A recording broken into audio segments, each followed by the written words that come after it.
kwenye miiba. Bado tuko kwenye miiba. Huyo ndiye alisikiaye lile neno, na shughuli za dunia na udanganyifu wa mali hulisonga lile neno, likawa halizai.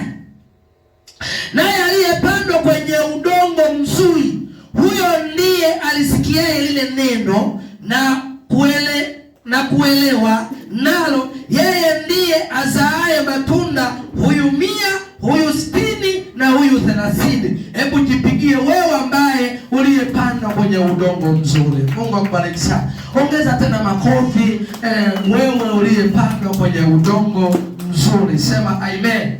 Mwambie jirani yako, umepandwa kwenye udongo mzuri. Mwambie tena, umepandwa kwenye udongo mzuri.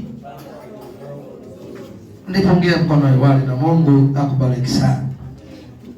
Nakutakia mema. Nakutakia mema. Naomba niparudie hapo, nimepapenda sana. Naye aliyepandwa kwenye udongo mzuri, huyo ndiye alisikiaye lile neno na kuelewa nalo, yeye ndiye azaaye matunda. Yeye ndiye azaaye matunda. Yeye alisikiaye neno zuri, yaje magumu, yaje mabaya, asemwe vibaya, asemwe vizuri, yeye anajua yuko kwenye neno lililopandwa kwenye udongo mzuri. Sema amen. Na ndio maana ukija kuangalia, kuna mimi nimeishi sana kwenye kulimwa nyundo kila eneo. Uende kwenye uimbaji, nilikuwa naimba sauti ya 12, unashangaa mchungaji au mtu fulani anakuambia hivi, wewe hata akili hautumii, akili yako imejaa tope, unaimbaje sauti ya 557? Ukitoka hapa naambia mimi na akili ya tope, mimi na kitu kama tikiti maji. Nikaenda mpaka sokoni, nikaliangalia tikiti maji, nikajiangalia na mimi. Halafu mpendo ameniambia kichwa changu kama tikiti maji. Ninaimba sauti ya 550 na kadhaa.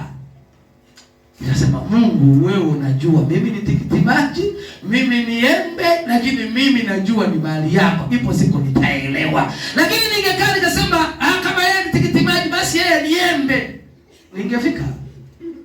Bwana Yesu asifiwe sana. Unashangaa mtu anakuambia miguu yako kushoto, na wewe kichwa chako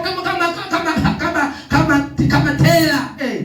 Usirudishe baya kwa baya. Angalia huyo, inawezekana na kutengeneza, anakuonesha njia yale yaliyo mema, ukawe bora kwa wale walio bora. Sema amen. Yawezekana hujawa bora, lakini unatakiwa uwe bora kwa wale walio bora. Jipigie makofi kwa sababu bado unajitengeneza uwe bora kwa wale walio bora. Sema amen.